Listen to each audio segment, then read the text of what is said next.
Oke, selamat pagi, selamat siang, selamat sore, dan selamat malam. Izin perkenalkan saya Fenurdiansyah dari D4 dari Engineering A, NRB 13 ya. Di sini saya akan mempresentasikan analisis saya terhadap indeks kenyamanan kapal oil tanker Progress 10.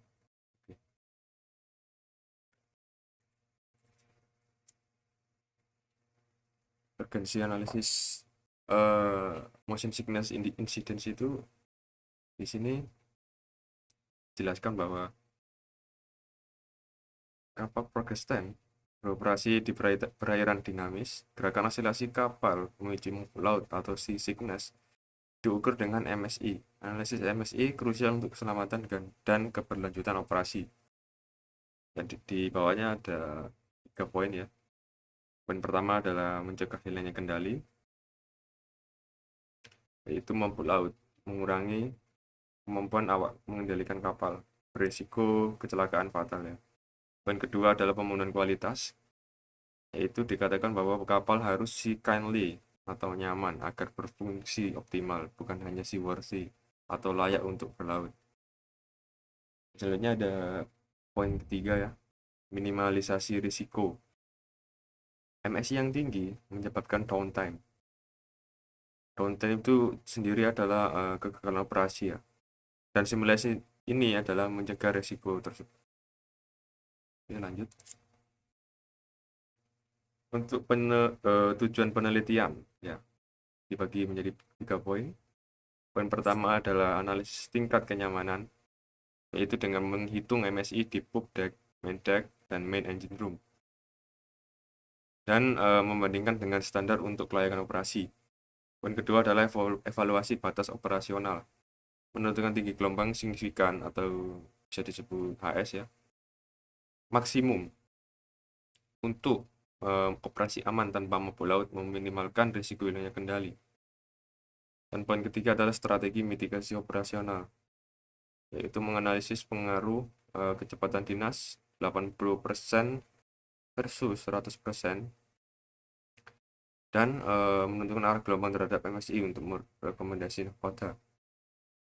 Dan di sini kita memakai BIMSI dan HITSI ya, atau BIMSI itu 90 derajat mengarah ke lambung 90 derajat, dan HITSI adalah mengarah ke haluan dari depan. Oke, di sini ada data input kapal progress trend kapal saya ya, kapal pembanding saya maksud saya. Terdapat beberapa parameter seperti RWL, LPE, LPP, breast, height, terus T ya, atau draft atau syarat, terus VS atau kecepatan dinas, CB coefficient of block, CM coefficient of midship, dan CP yaitu coefficient of prismatic ya. Untuk kapal Progress 10 ini memiliki diri masing utama yang dirancang untuk stabilitas dan olah gerak optimal di perairan Samudra Hindia hingga Laut Mediterania. Data ini krusial untuk simulasi numerik dengan menggunakan metode strip theory ya, dari Maxwell Motion. Karakteristik stabilitas menunjukkan bahwa GMT itu positif sebesar 0,050 meter, dan GML atau titik mata sentral longitudinal sebesar 136,221 meter, yang mana GML ini mempengaruhi gerakan angkut kapal atau pitch ya. Oke, rute pelayaran dan kondisi perairan. Rute pelayaran sendiri dari Singapura menuju Yunani ya, atau pelabuhan Los Piraeus, menempuh jarak hingga 5.607 mil laut dalam 16 hari 17 jam. Analisis kondisi laut menggunakan data dari Passage Weather ya, dari website. Ya, ini ada beberapa poin ini menunjukkan bahwa diambil dari tanggal 30 Agustus ya masing-masing. Untuk klasifikasi stage mengacu pada WMO ya, dan spektrum gelombang yang digunakan dari ITTC, mengingat itu laut lepas atau samudra ya. Oke, untuk permasalahan dan metode, mohon maaf. Eh, di sini dikatakan bahwa evaluasi kinerja kapal mencakup kenyamanan manusia. Gerakan osilasi kapal, terutama percepatan vertikal, mempengaruhi performa kru dan kenyamanan penumpang atau MSI ya. MSI sendiri atau Motion Sickness Incidence adalah persentase personel yang muntah akibat mabuk laut setelah 2 jam. Dan dikutip dari buku oleh Bapak Jatmiko yang diterbitkan di ITS Press tahun 2012, MSI 20% ya maksimum untuk kapal niaga. Yang berarti kebetulan untuk kapal kami yaitu jumlah orangnya itu mohon maaf, jumlah awak kapalnya itu 24. Jadi 20% dari 24 adalah 4 sampai 5 ya. 5 orang. Itu terjadi mabuk laut maksimal. Juga ada percepatan vertikal di atas 2,0 meter per detik kuadrat. Itu sangat tidak nyaman ya. Ekstrim. Untuk kerjaan di deck dan percepatan heave signifikan tidak boleh melebihi 0,2 G atau sekitar 1,96 meter per detik kuadrat. Skenario simulasi digunakan kondisi muatannya full ya, sampai syaratnya maksimum waterline-nya. Terus ada kecepatan yang dinas yaitu 100% dan 80%. Dan titik lokasi analisis ada di main engine room, main deck, dan poop deck. Arah datang gelombang yaitu digunakan head sea atau gelombang mengarah dari depan atau dari haluan, dan beam sea 90 derajat yaitu arah gelombangnya dari samping atau menuju lambung. Kondisi laut seastate digunakan dari seastate 2 sebesar 0,1 sampai 0,5 meter hingga seastate 6 4 sampai 6 meter. Oke. Di sini ada profil kenaikan MSI pada berbagai kondisi laut ya. Seastate 2 sampai 3 itu masuk zona aman. Yang mana HS maksimalnya adalah 1,25 meter. Yang mana masih nyaman untuk beroperasi penuh ya. Terus geser ke bawah ada zona transisi yaitu seastate 4. Terjadi lonjakan ya.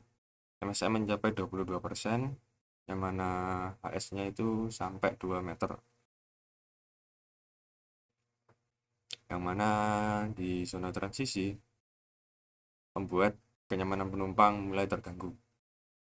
Terus ada poin terakhir yaitu zona bahaya, seastate 5 sampai 6, yang mana HS-nya itu lebih dari 3 meter. MSI mencapai angka ekstrim hingga 59%. Yang mana terjadi resiko loss of control dan downtime. Pengaruh lokasi tinjauan terhadap kenyamanan. Ya, main engine room atau titik lokasi yang rendah pada kondisi ekstrem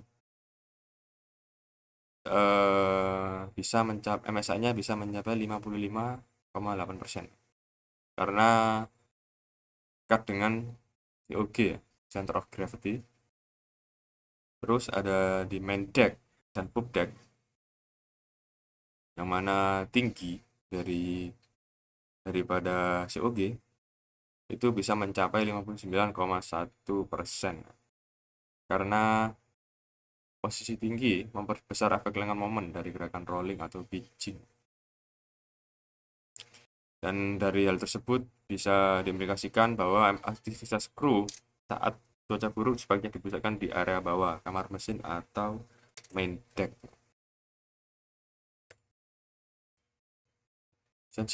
sensitivitas kapal terhadap arah gelombang ya.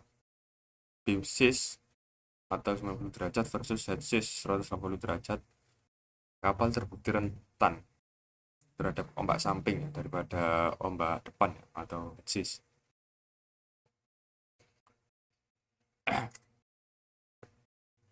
Seperti di poin kedua, yaitu dengan HS2 ether dengan kecepatan penuh 14,4 knot, beam sis mencapai 22%, 22,25% ya, yang mana melampaui batas MSI yang diizinkan yaitu 20%. Dan untuk heat sis MSI-nya berada di nilai 18,12%, yang mana bisa dinilai itu aman ya. Dan bisa diambil analisis, yaitu gerakan rolling memberikan kontribusi percepatan vertikal lebih besar di sisi kapal dibandingkan pitching atau head sis ya. Oke, untuk efektivitas penurunan kecepatan 14,4 knot versus 11,52 knot. Di poin pertama disebutkan skenario sukses ya, untuk ditujukan pada season 4 untuk head C. MSI turun dari 31% menjadi 26,2%. Untuk head C mitigasi penurunan kecepatan menjadi 11,52 knot itu berhasil ya. Bisa dilihat dari grafik, mohon maaf, lumayan signifikan ya. Ini untuk 14,4 knot dan ini 11,52 knot. Dan skenario kurang efektif atau beam sis ya. MSI hanya turun tipis dari 37,3% menjadi 35,4%, karena gerakan rolling tidak sensitif terhadap kecepatan maju ya. Jadi lihat untuk grafik beam sis memang tidak terlalu signifikan ya untuk penurunan grafiknya. Dan terakhir ada skenario gagal ditujukan pada sistem 6. Untuk beam C maupun head C, walaupun dilakukan mitigasi atau penurunan kecepatan 11,52 knot, itu tidak mempengaruhi ya, tetap tinggi melebihi 50. Untuk ini untuk beam C melebihi 50, untuk beam C 11,52 knot juga melebihi 50%. Begitu juga untuk head C masih melebihi ya, untuk 14,4 knot. Juga untuk 11,52 knot masih juga melebihi 50%. Oh, mohon maaf, untuk head C 11,52 knot hampir menyentuh 50% ya. Dan tapi mengingat batasnya itu cuma 20%. Jadi tidak memenuhi kriteria lah untuk sistem 6 ya. Oke, lanjut. Status operabilitas kapal ya. 1. Kapal Progress 10 itu operable hingga sistem 3 atau HS Max 1,25 meter. Dan poin kedua yaitu marginal atau transisi atau waspada ya, terjadi pada sistem 4, HS Max 2 meter, beam C tinggi pada poin ini, pada kondisi ini. Terdapat solusi yaitu mengubah haluan ke head C atau menurunkan kecepatan ya. Dan terakhir ada downtime atau tidak layak sama sekali pada sistem 5 dan 6, mengingat HS-nya itu lebih dari 3 meter, menyebabkan MSI sebesar 30% sampai 59%. menurut grafik tadi ya, ini ya.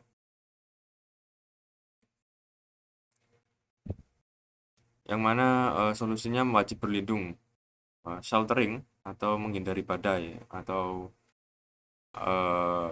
menunda ekspedisi atau menunda pelayaran seperti itu. Oke, dari keseluruhan penjelasan dapat ditarik kesimpulan mitigasi. Penurunan kecepatan ke 11,52 knot memiliki efektivitas terbatas. Dibagi menjadi 3 poin. Poin pertama, efektif terbatas pada sistem 4. Penurunan kecepatan sangat direkomendasikan, terutama untuk headsis ya. Dan kedua, kurang efektif. Pada sistem 5, hanya sedikit membantu pada headsis, gagal total pada beam sis. Dan ketiga, tidak efektif pada sistem 6. Penurunan kecepatan tidak menolong, ya, tidak bisa mengcover. Kapal tidak layak beroperasi dan wajib menghentikan misi atau ekspedisi atau berlayar. Dan lokasi rentan disebutkan main deck dan poop deck. Karena mengingat dua lokasi tersebut lokasinya lebih tinggi daripada CG. Lebih tinggi ya, lebih jauh daripada main engine room. Dan kapal Perkestan itu lebih sensitif terhadap gelombang samping atau beam sis. Oke, oke, cukupkan ya untuk saat ini. Sekian dari presentasi saya. Jika ada kesalahan berbicara atau kesalahan dalam menginput data atau hal-hal pendukung untuk mempresentasikan presentasi ini, saya mohon maaf dan terima kasih.